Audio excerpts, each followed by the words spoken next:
My name is Allison Reynolds. I'm 28 years old, and I just secretly sold the country house my grandmother left me. The house my parents were planning to sell to buy my younger sister Brittany an apartment. The house filled with childhood memories, the only place I felt truly safe. When they announced their plan over dinner, something inside me snapped. I made a decision that would change everything for all of us. Before I tell you what happened, where are you watching this from? Hit like and subscribe if you've ever had to stand up to family who crossed your boundaries. Trust me, you'll want to hear how this ends. The country house sits about 40 miles outside the city, nestled between rolling hills with a view that takes your breath away at sunset. My grandmother bought it in the 70s when land was still affordable in the area. It's not extravagant, a modest two-bedroom farmhouse with creaky wooden floors and windows that stick in humid weather. But the property spans 2 acres, with an apple orchard that produces the sweetest fruit you've ever tasted and a garden that blooms with wildflowers every spring. After inheriting it 3 years ago, I poured my heart, time, and savings into renovations. I replaced the leaking roof, updated the ancient plumbing, and restored the original hardwood floors that had been hidden under decades of carpet. I painted the exterior a soft butter yellow, just as Grandma had always wanted but never got around to doing. Every weekend for months, I drove out there with supplies in my trunk, working until my muscles ached. I wasn't just maintaining a property, I was preserving my grandmother's legacy. My grandmother, Elizabeth, was the one person who truly saw me. While my parents attended every one of Brittany's dance recitals and soccer games, it was Grandma who came to my debate competitions and art shows. When I didn't make cheerleading in 9th grade and cried for days, my parents told me to toughen up, but Grandma drove an hour to bring me homemade cookies and tell me stories about her own disappointments and how they led to better things. In the kitchen of that country house, she taught me how to make her famous apple pie, carefully explaining how to cut the butter into the flour until it resembled course-meal. Patience, she would say, is the secret ingredient most people forget. On the porch swing, she would listen to my teenage problems without judgment, offering wisdom wrapped in kindness. People will forget what you said, people will forget what you did, but people will never forget how you made them feel, she would remind me, her voice gentle but firm. When she passed away after a brief illness, I was devastated. The reading of her will surprise everyone, especially my parents. The house, along with a modest savings account, was left explicitly to me. The legal documentation was crystal clear. The property was mine alone, not family property as my parents seemed to assume. They masked their disappointment with comments like, "Well, of course, we'll help you manage it, and it's really a family asset." I nodded and thanked them, but the deed had my name on it, and I knew exactly what Grandma intended. The favoritism in our family wasn't subtle. Brittany, 2 years younger than me, was the star from the moment she was born. While I was bookish and introverted, Brittany was outgoing and charming. She was a natural athlete, homecoming queen, and the recipient of a partial college scholarship, which she dropped out of after 3 semesters to find herself.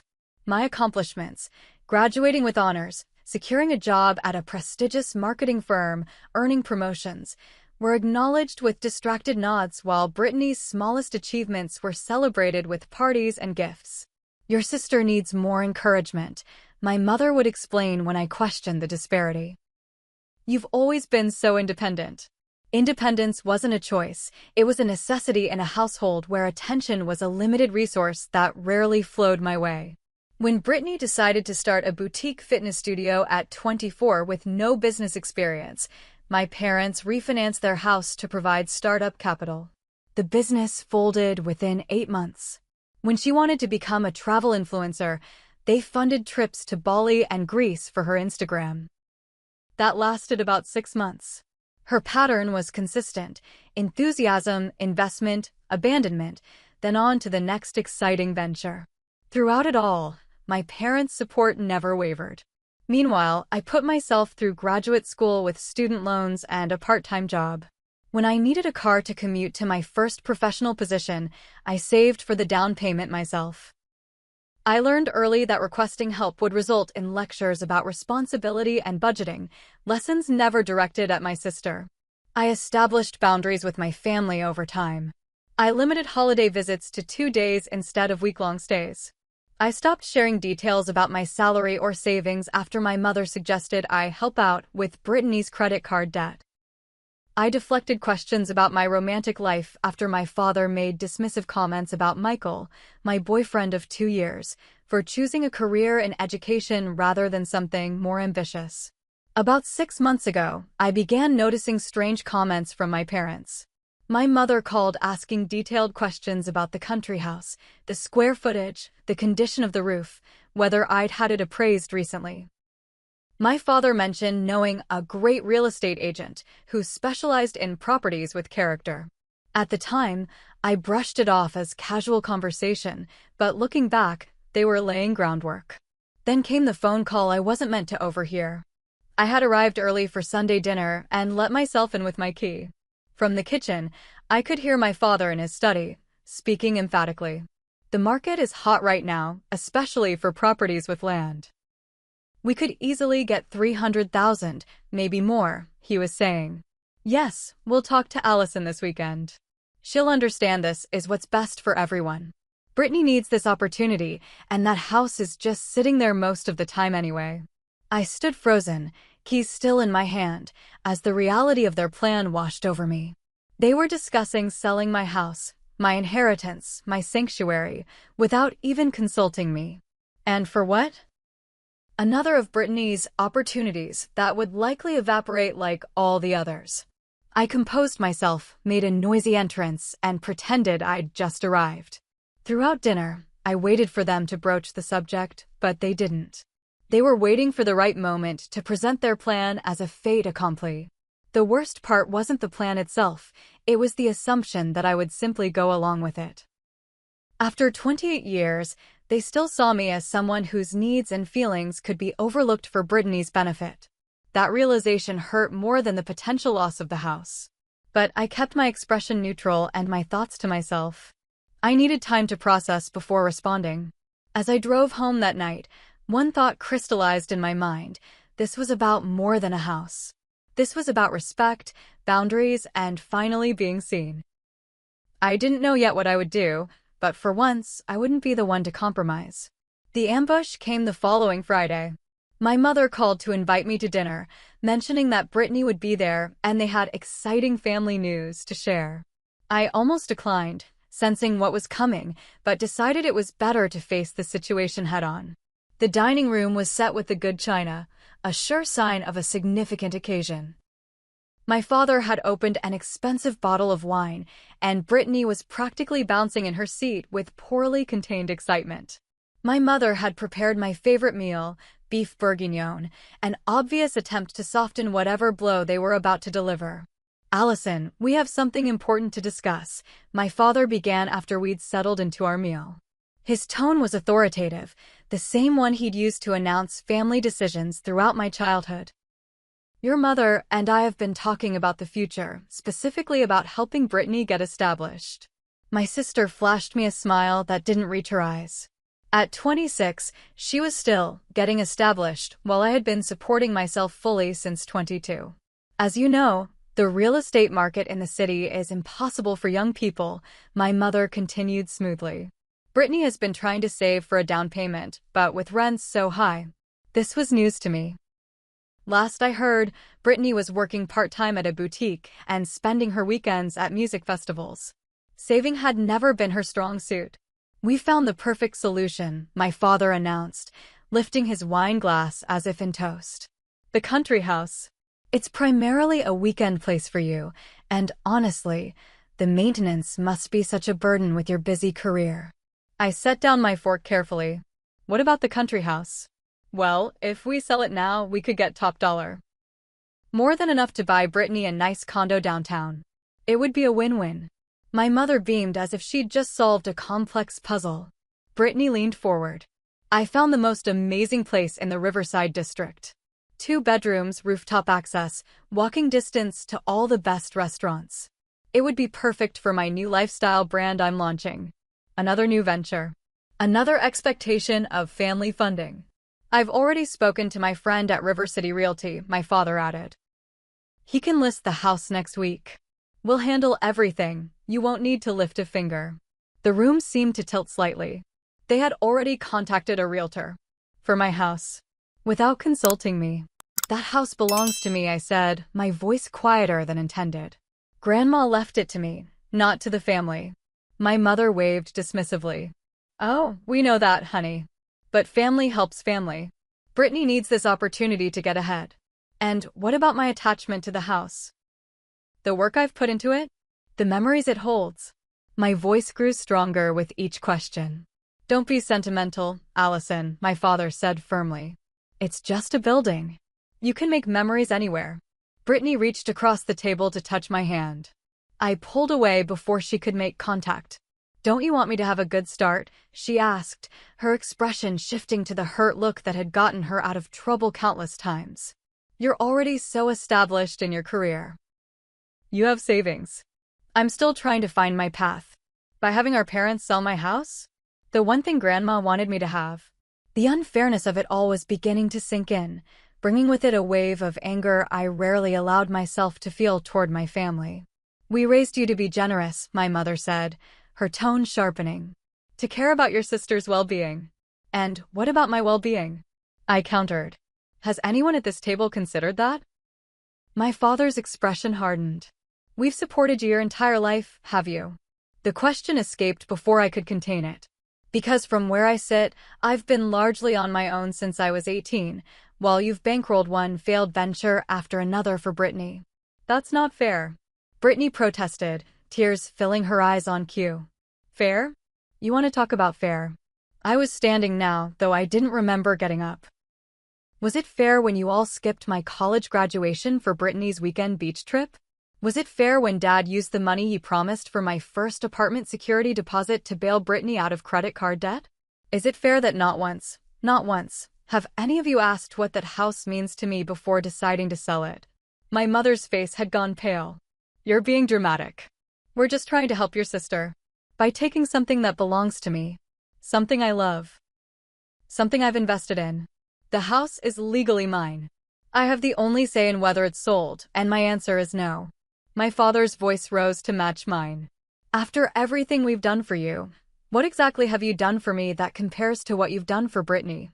I challenged, years of suppressed hurt bubbling to the surface. Name one thing. The silence that followed was deafening. Brittany broke it with a sob. I knew you were jealous of me, but I never thought you'd be this selfish. That word, selfish, was the final straw. How many times had setting a boundary or expressing a need been labeled as selfishness in this family? I'm leaving, I announced, grabbing my purse. And to be absolutely clear, the house is not for sale. Not now, not ever. Certainly not to fund another of Brittany's fresh starts. Allison Grace Reynolds, don't you walk out that door, my mother called as I headed for the exit. We're not finished discussing this. I turned back one last time. Yes, we are. The house is mine. The decision is mine. And I've made it. The drive to the country house took nearly an hour, tears blurring my vision for much of it. By the time I pulled into the gravel driveway, my anger had given way to a profound sadness. I unlocked the front door and walked through rooms filled with memories, the living room where Grandma and I had played board games during summer storms, the kitchen where she taught me to bake, the back porch where we'd sat in comfortable silence watching fireflies emerge at dusk. In her bedroom, now a guest room, I opened the closet that still held a few of her belongings I couldn't bear to part with. Her cardigan, soft from years of wear. A box of costume jewelry she'd let me play with as a child. Photo albums documenting decades of family history. The real history, not the revised version my parents preferred where Brittany was the sun around which we all orbited. I sat on the edge of the bed, my grandmother's voice vivid in my memory. Stand up for yourself, Allie. Kindness matters, but so does self-respect. Don't let anyone convince you that your feelings don't count. Lying back on the quilt she had made, I reached a decision. My family would never respect my boundaries unless I enforced them. They would continue to take until nothing remained that was truly mine. For the first time, I needed to put myself first, not out of spite or revenge, but out of self-preservation. My phone buzzed with texts from my parents and Brittany, alternating between demands that I return to finish the discussion and guilt-laden messages about family loyalty.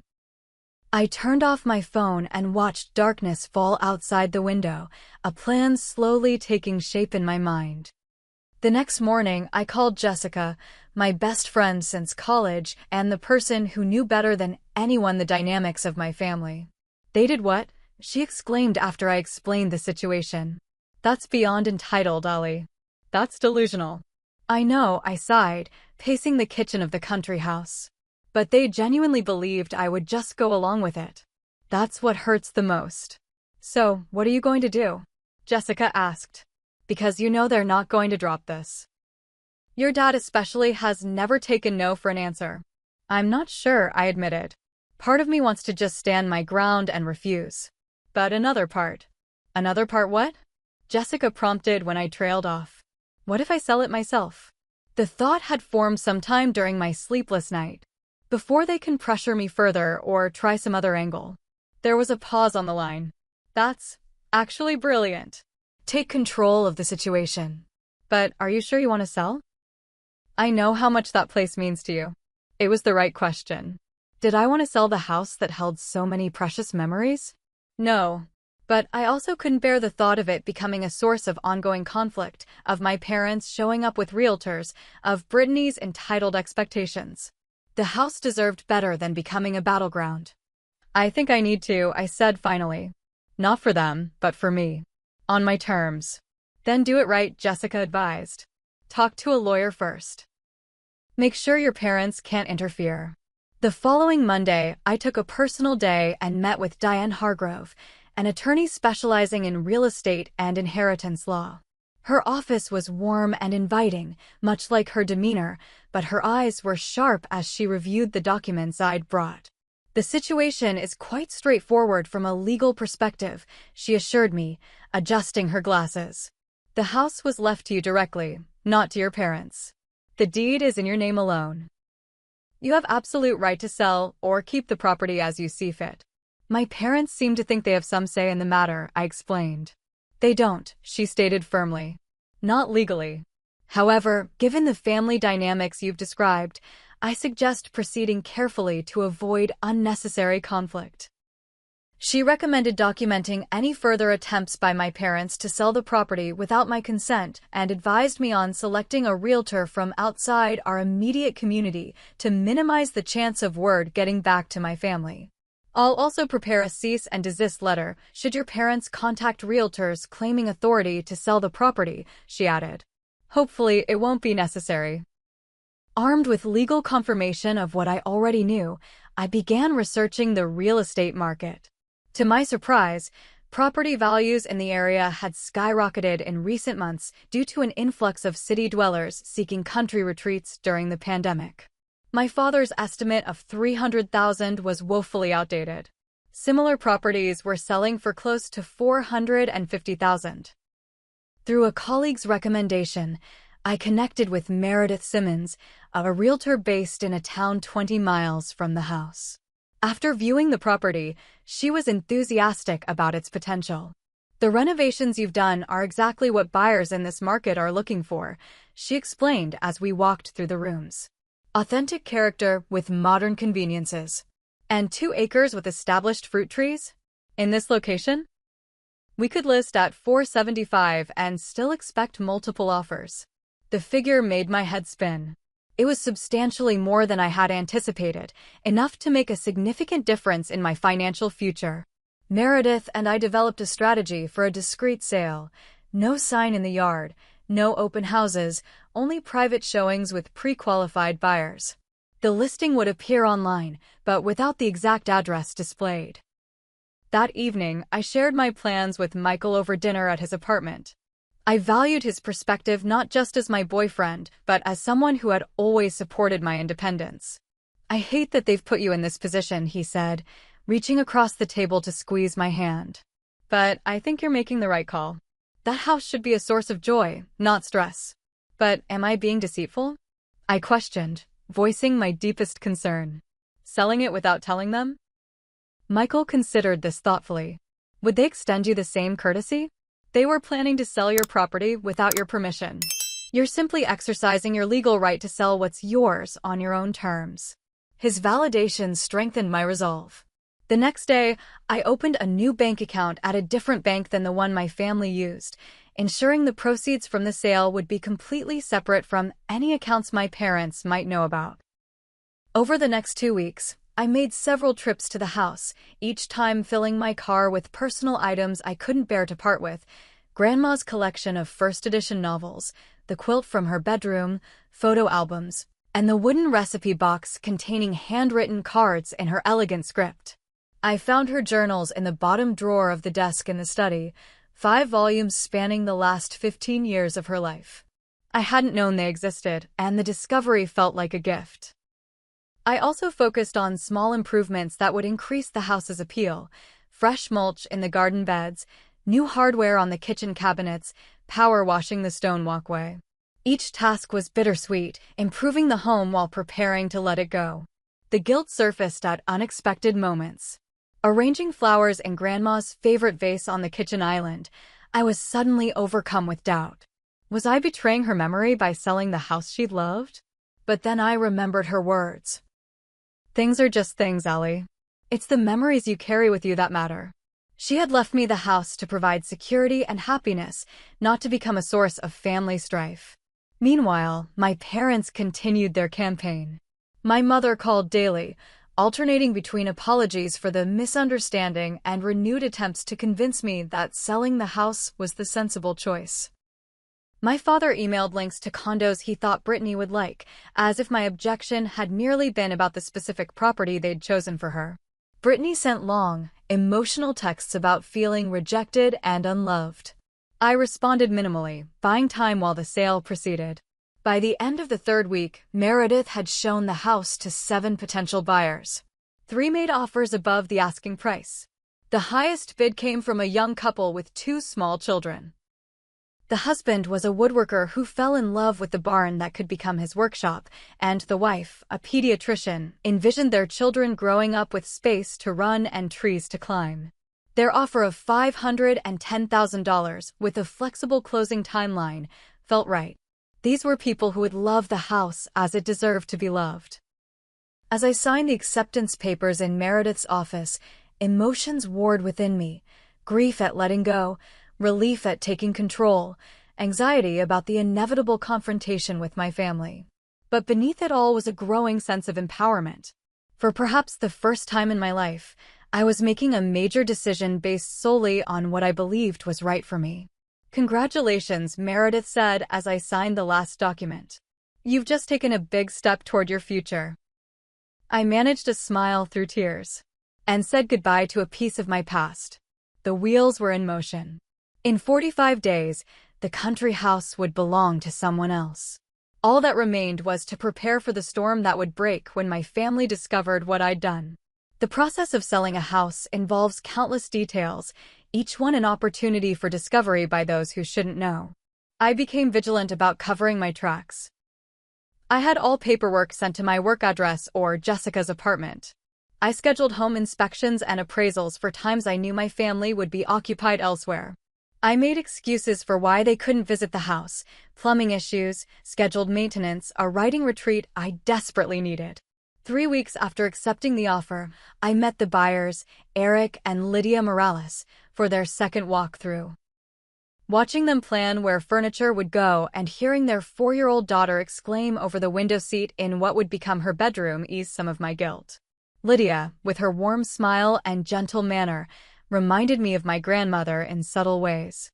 "We can't thank you enough for choosing our offer," she said as we stood in the kitchen. "I know you must have had higher bids." I did, I admitted. But money wasn't the only consideration. I wanted the house to go to a family who would appreciate it. Eric nodded, his arm around his wife's shoulders. "We plan to be here for the long haul. Our kids will grow up climbing those apple trees. The apples are best in late September," I told them. "Sweet, but still a little tart. Perfect for pies." "You'll have to share your recipe," Lydia said. "I'd like that." And I meant it. Somehow, passing on my grandmother's apple pie recipe felt like maintaining a connection to the house even after it was no longer mine. As the closing date approached, I began the delicate process of moving my remaining belongings. Each weekend, I filled my car with boxes, storing them temporarily in a spare room in Jessica's apartment building. I was methodical, removing items that would be noticed if missing, replacing them with similar but less meaningful substitutes from home goods stores. The silver-framed photos were replaced with identical frames holding the same photos. The antique lamp from the guest room was swapped with a modern reproduction. I was creating the illusion that everything remained unchanged while systematically extracting my heart from the house. There were close calls. One Sunday afternoon, as I was loading the last of Grandma's china into my car, a neighbor waved from across the street. She was friendly with my mother, and I held my breath, hoping she wouldn't come over for a chat. Fortunately, she was walking her dog and merely offered a casual greeting before continuing on her way. Another day, I answered a call from my father while standing in the emptied master bedroom. "Where are you?" he asked, background noise suggesting he was driving. "We thought we might stop by the house, talk things through in person." My heart raced. "I'm actually in the city today," I lied, hating the necessity of deception. "Meeting Michael's parents for lunch." It was the first excuse that came to mind, one that would deter him without raising suspicion. "Another time," then he said, disappointment evident in his voice. "Your mother, and I really want to resolve this, Allison." The guilt that followed these interactions was heavy, but not as heavy as the resentment I felt at being forced into this position. Had they respected my boundaries from the beginning, had they approached me with consideration rather than assumption, I might have been open to discussing options that could have helped Brittany while preserving my connection to the house. But they had shown their hand, and their priorities, too clearly. 2 days before closing, I made my final visit to the empty house. The rooms echoed with my footsteps as I walked from one to another, saying goodbye. In the kitchen, I ran my hand along the countertop where Grandma had taught me to roll pie dough. In the living room, I stood by the fireplace where we had roasted marshmallows during power outages. On the back porch, I sat in the spot where her rocking chair had been, watching the sunset paint the sky in shades of pink and gold. I left a letter for the new owners on the kitchen island, sharing the history of the house and some of its quirks, the hall closet door that needed a gentle lift to close properly, the best spot in the garden for tomatoes, the way the light filled the dining room on winter mornings. I included my grandmother's apple pie recipe and my email address, an open door to a different kind of connection than the one I was losing. The next morning, I met with Meredith and the Morales family at the title company office. Eric and Lydia brought their children, Maya, 4, and Daniel, 6, dressed in their best clothes for the occasion. Daniel solemnly handed me a crayon drawing of the house, complete with a rainbow and the words, "Thank you," in careful printing across the top. It was the kind of innocent gesture that breaks and heals your heart simultaneously. "We'll take good care of it," Lydia promised as we waited for the final papers. The signing itself was anticlimactic, a flurry of signatures, initials, and notary stamps. And then it was done. The keys changed hands. The house that had been my grandmother's, then briefly mine, now belonged to the Morales family. The proceeds were transferred to my new account, a sum that represented both loss and possibility. As I drove away for the last time, I felt a complex mixture of emotions. Grief for what I was leaving behind, relief that the secret phase was ending, anxiety about the confrontation to come, and, beneath it all, a growing sense of peace with my decision. That evening, alone in my apartment, I opened the first of my grandmother's journals. On the inside cover, she had written a quote, "Sometimes the bravest thing you can do is let go of what you thought your life would be and embrace what it is becoming." I traced the words with my finger, drawing strength from her wisdom across time and distance. Tomorrow, I would face my family. Tonight, I would honor my grandmother by trusting my own judgment, just as she had taught me. The revelation came sooner than I had planned. The morning after closing, I received a frantic call from my mother. "Allison, there are strangers at the country house. They say they bought it." What's going on? My stomach dropped. I had planned to tell my parents myself on my terms after giving myself a day to prepare. The Morales family wasn't supposed to begin moving in until the weekend. Clearly, they had been as eager to start their new chapter as I had been to close mine. I'll explain everything, I said, struggling to keep my voice steady. Can you and Dad come to my apartment this evening? No, we need answers now, she insisted. Your father is talking to these people. They have paperwork.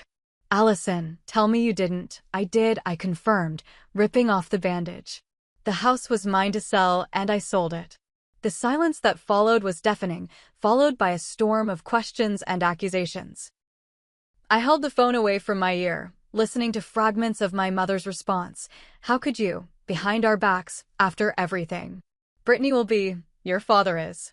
When she paused to draw breath, I spoke firmly. I'll explain everything tonight. 7 o'clock at my apartment.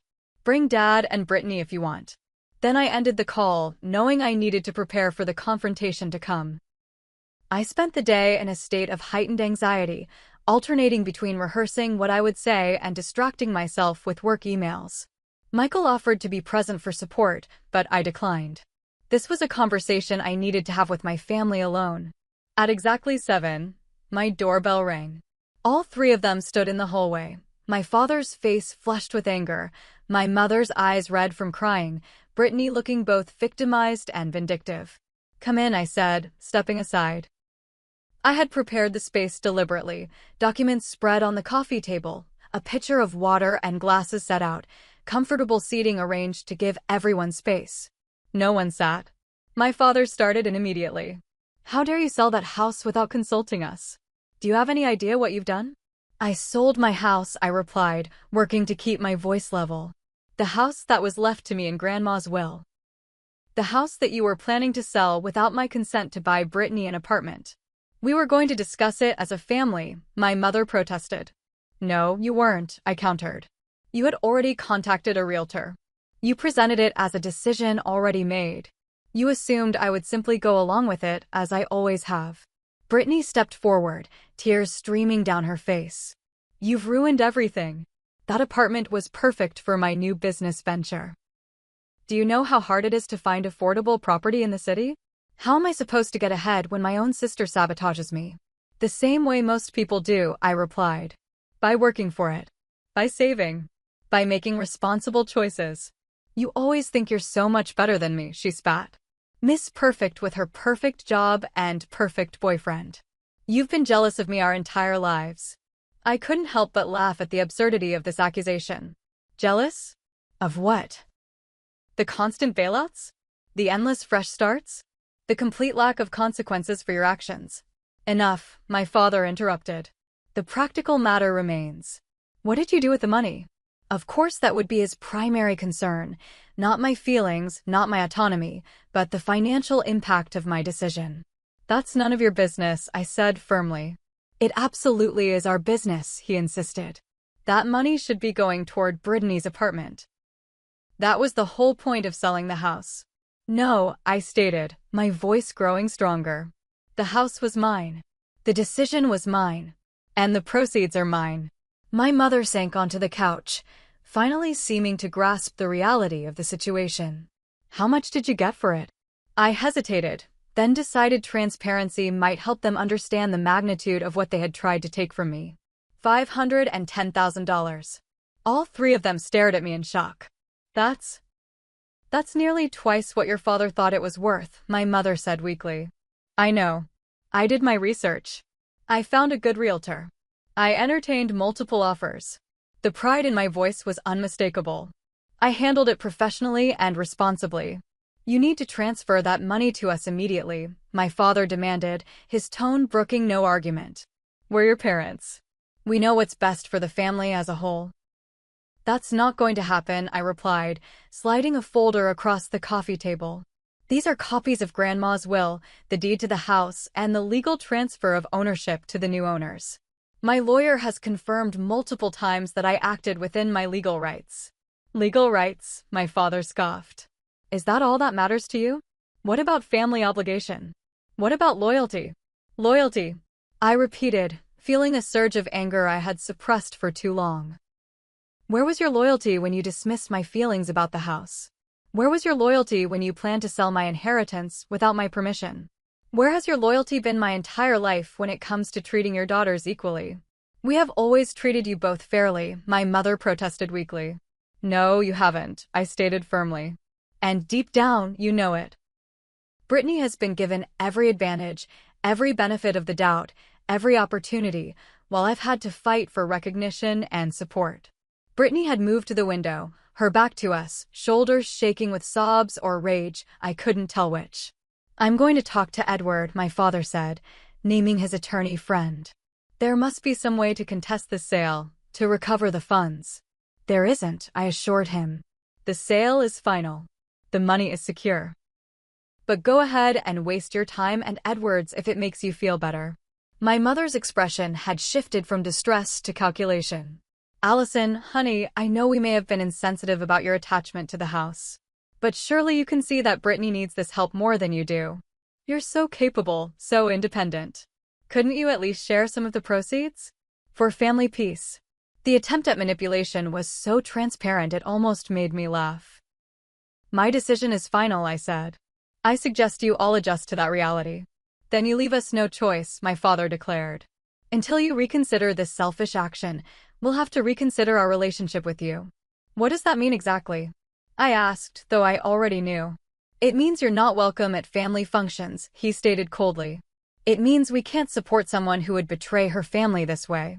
Despite expecting this reaction, the words stung.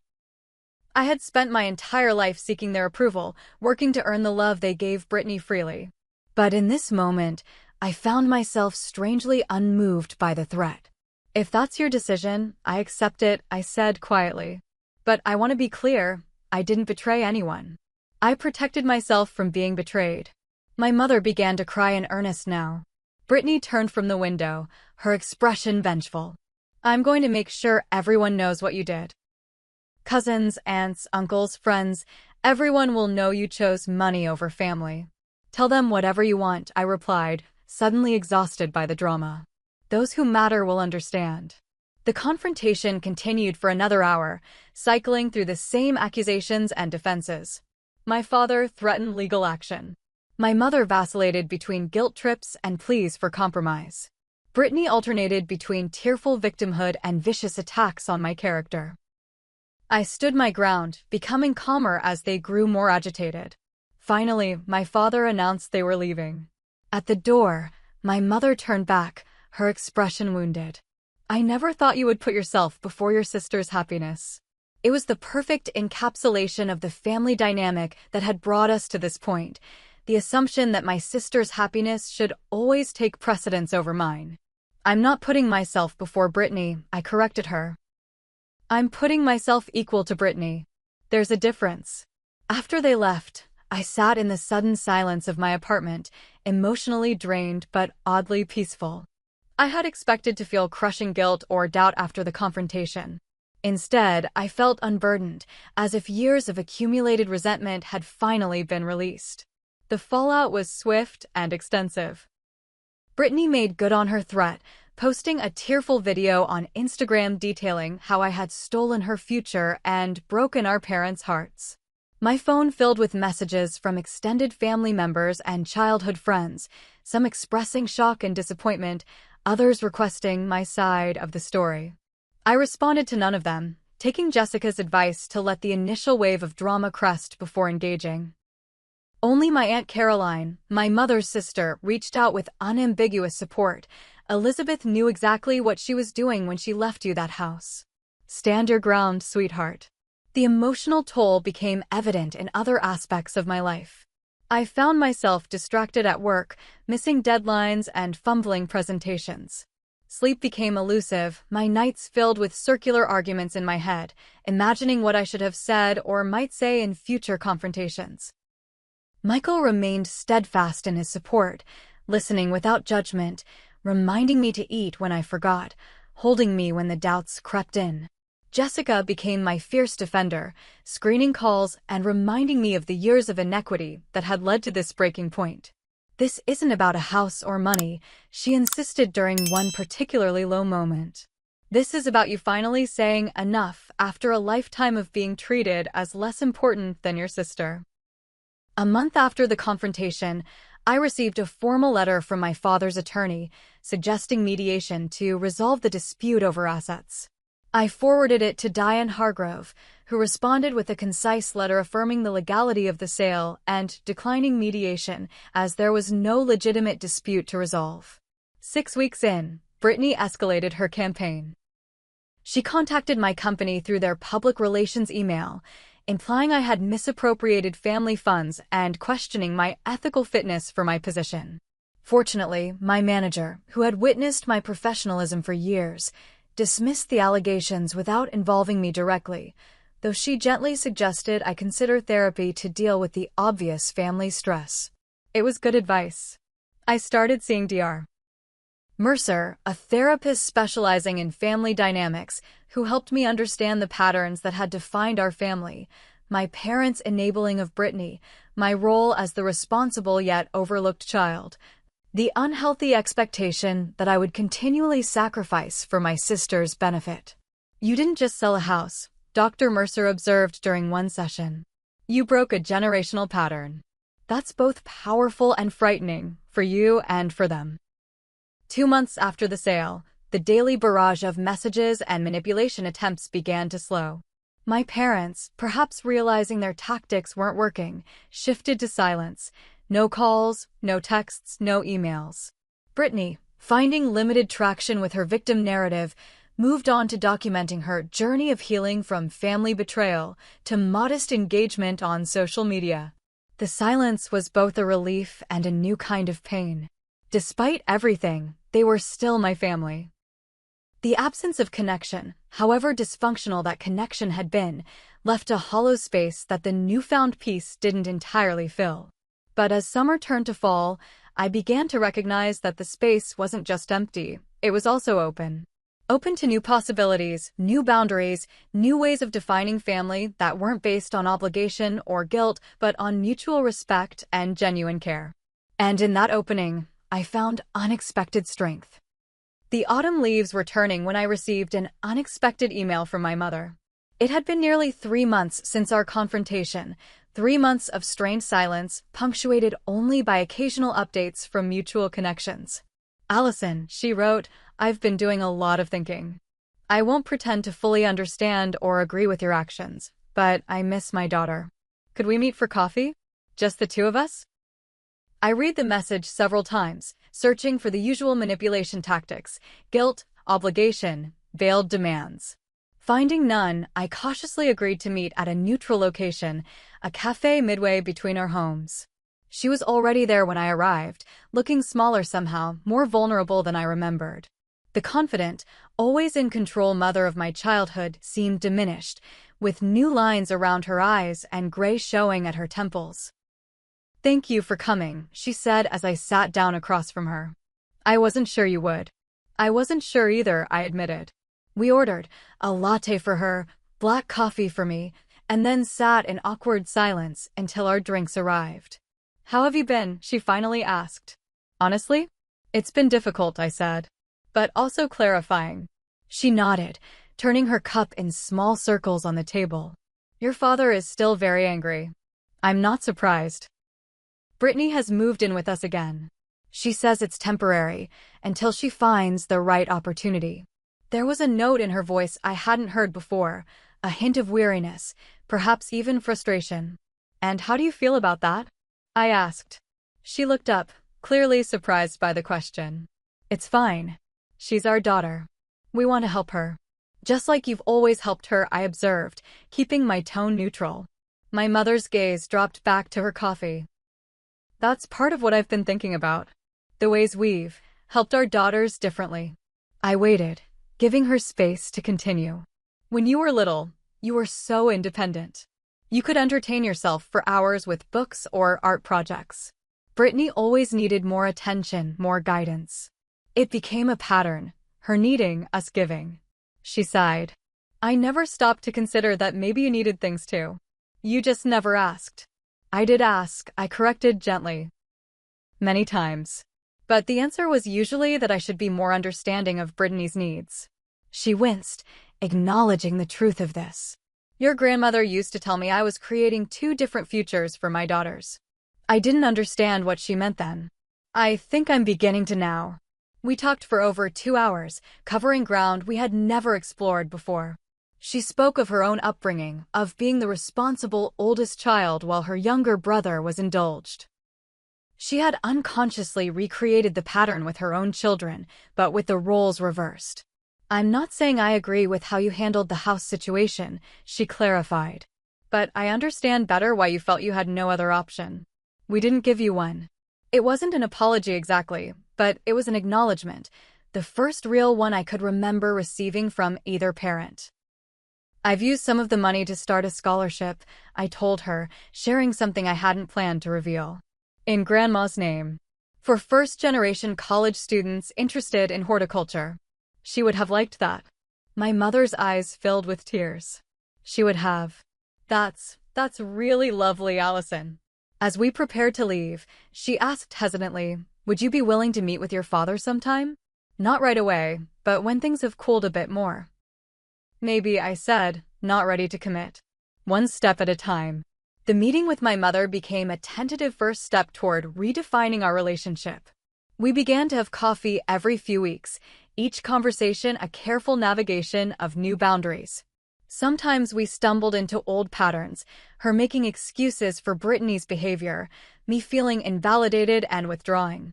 But increasingly, we found moments of genuine connection. My father proved more resistant to change. When I finally agreed to meet with him a month later, he spent the first 20 minutes listing the ways I had disappointed the family. But even he eventually exhausted his anger, and in the silence that followed, I saw a glimpse of the uncertainty beneath his authoritative facade. I don't know how to be a father to a daughter who doesn't need me, he admitted in a rare moment of vulnerability. I do need you, Dad, I told him. Just not in the ways you've been trying to give. I need your respect more than your financial support. I need you to see me, not just Brittany. He didn't respond directly, but he listened, perhaps truly listened, for the first time in years. Brittany was the last to reach out, and her approach was characteristically dramatic. She appeared at my apartment unannounced one evening in November, mascara streaked down her face. Can I come in? She asked, her voice hoarse from crying. Please? Once inside, she paced my living room, alternating between accusations and confessions. You've always been the perfect one, the smart one, the responsible one, she said bitterly. Do you know how hard it is to be your sister? Nothing I do is ever enough.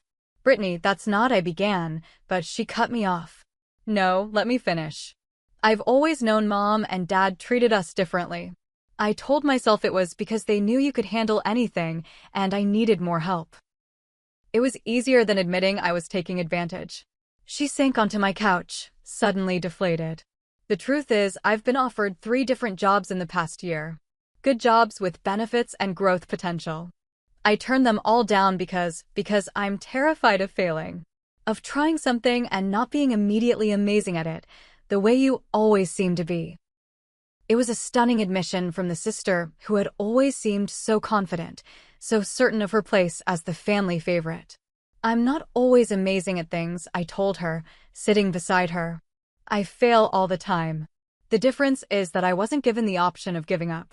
We talked long into the night, uncovering years of misperceptions and resentments on both sides.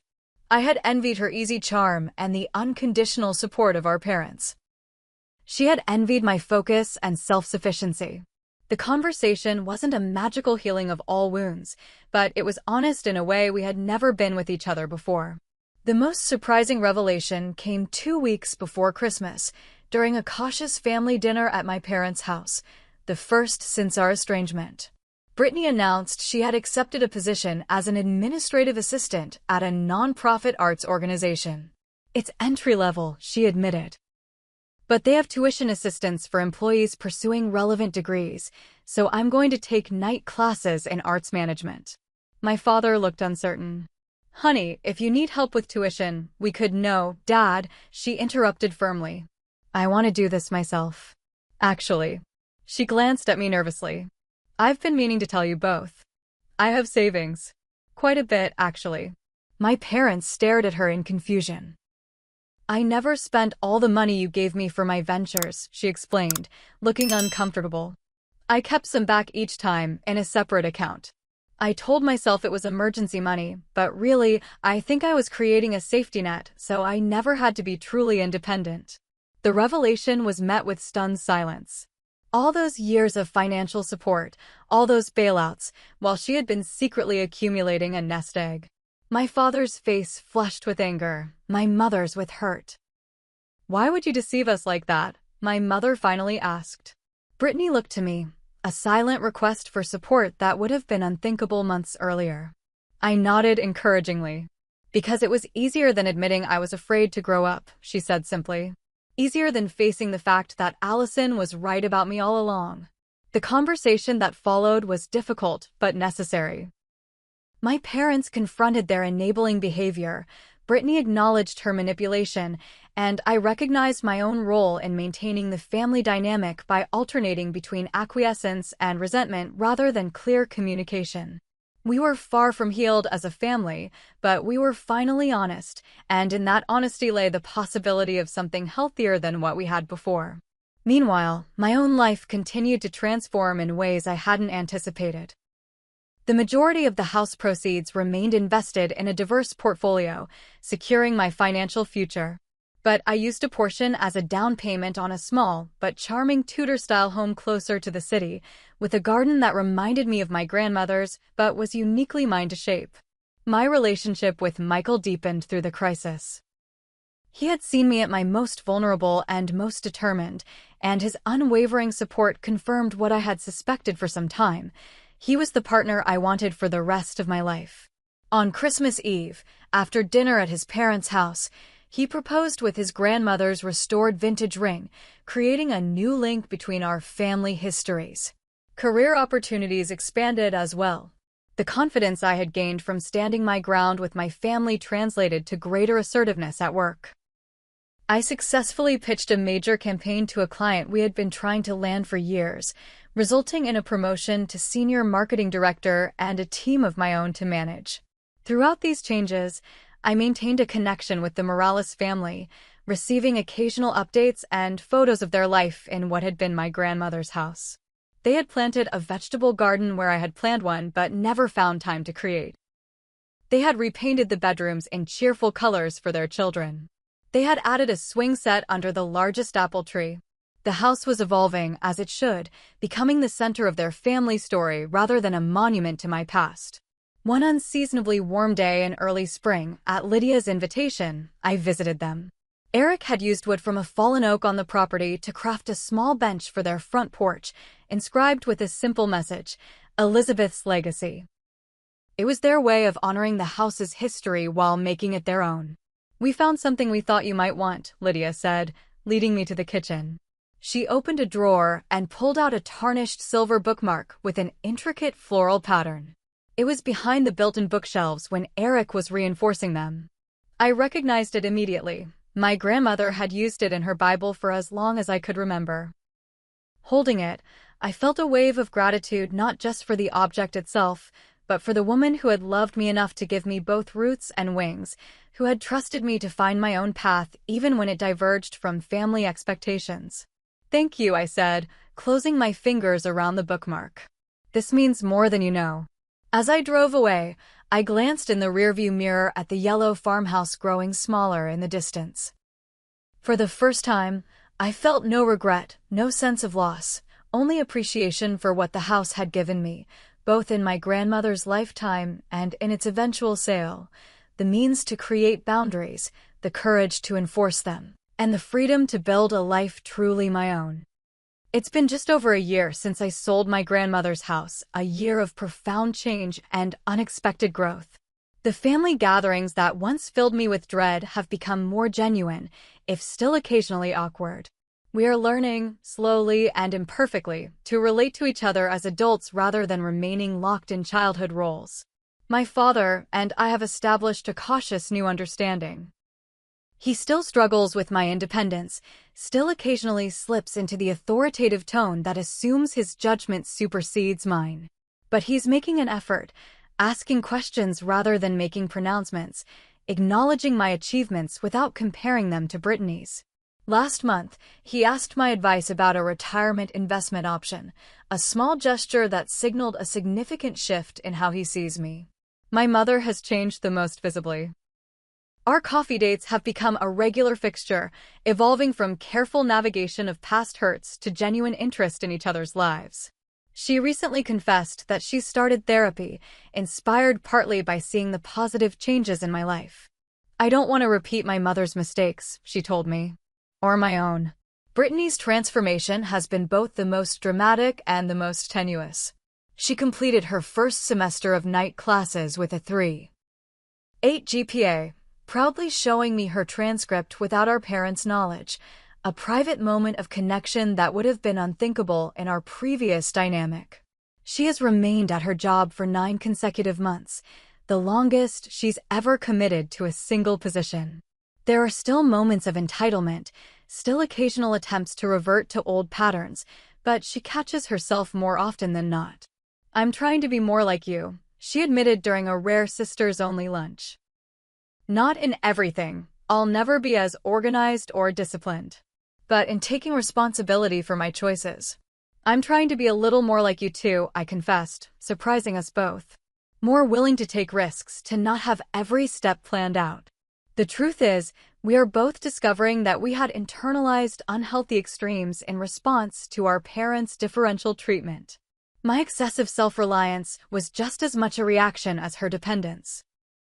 Finding a healthier middle ground has been liberating for us both. Last week, Brittany signed a lease on her own apartment, modest but charming, and within her actual budget. She furnished it with secondhand finds and DIY projects rather than the high-end pieces she once considered essential. When she gave me a tour, pride radiated from her as she pointed out a coffee table she had refinished herself and curtains she had sewn from fabric found at a thrift store. "It's not perfect," she said, gesturing to the slightly crooked curtain rod. "But it's mine. I did this." The look on her face in that moment, genuine pride in her own effort rather than the hollow satisfaction of getting her way, made me realize that the loss of the house had ultimately been a gift to both of us. For me, it had been the catalyst to establish boundaries. For her, it had been the push to discover her own capabilities. My relationship with Michael has deepened through this journey. We're planning a small wedding for next spring, with a ceremony in the garden of our new home. My mother has thrown herself into helping with preparations, channeling her need to be needed in ways that support rather than undermine my choices. Even my father has shown unexpected enthusiasm, offering to build an arbor for the ceremony based on a design Michael and I selected together. The financial security provided by the house sale has allowed me to take professional risks I might otherwise have avoided. 6 months ago, I was offered a position with a smaller marketing firm that specializes in campaigns for environmental and social justice organizations. The salary was slightly lower than my corporate role, but the work aligned more authentically with my values. Having investment income as a buffer gave me the freedom to accept the position. The fulfillment I've found in this work has been worth far more than the difference in pay.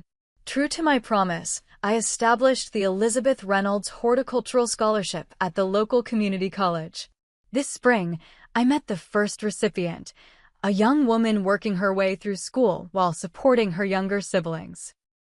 Seeing her determination and hearing her plans to create urban garden spaces in underserved communities, I felt my grandmother's influence extending beyond her life and mine into a future she would never see but had helped make possible. The scholarship is funded in perpetuity, ensuring that regardless of what happens in my life, this aspect of my grandmother's legacy will continue. There is comfort in knowing that long after I'm gone, students will still benefit from her foresight and generosity, just as I have. About 3 months after my visit to the Morales family, I received a small package from them. Inside was the bookmark they had found, now professionally cleaned and restored, along with a handwritten note. "We found her journals. We thought you should have them." Beneath the note were 5 more volumes of my grandmother's journals, spanning the years before those I had already recovered. That evening, I sat on the porch of my new home and opened the earliest journal. In an entry from 30 years ago, my grandmother had written about watching me as a toddler, determinedly trying to climb onto a chair much too big for me, refusing help despite repeated falls. "Allie has such spirit," she had written. "Martha worries she's too stubborn, but I see something else, a determination to find her own way, to stand on her own 2 feet. This quality will serve her well someday, even if it makes her path more difficult at times. My hope is that she'll learn to balance this independence with the wisdom to accept help when it truly serves her, to distinguish between support and interference. I hope I can teach her this before I'm gone." Reading her words, I felt the circle close. The house had never been the true inheritance. It had been this wisdom, this understanding of myself, this permission to chart my own course while remaining connected to those I love. Last weekend, I planted a small orchard in the backyard of my new home, 6 apple trees of the same variety that grew at my grandmother's house. Michael helped me dig the holes and mix the soil amendments. As we worked side by side in the spring sunshine, I thought about cycles and legacies, about what we inherit and what we create. The saplings looked impossibly small and vulnerable, nothing like the sturdy trees of my childhood memories. It will be years before they bear fruit, years more before they provide meaningful shade. I may not see them reach their full maturity in my lifetime. But in planting them, I honored both the past and the future, my grandmother's legacy and the life Michael and I are building together. That evening, as we sat on our porch watching fireflies emerge in the gathering dusk, Michael asked what I was thinking. About something my grandmother used to say, I told him. The best time to plant a tree was 20 years ago. The second best time is today. He smiled, taking my hand. Wise woman. She was, I agreed.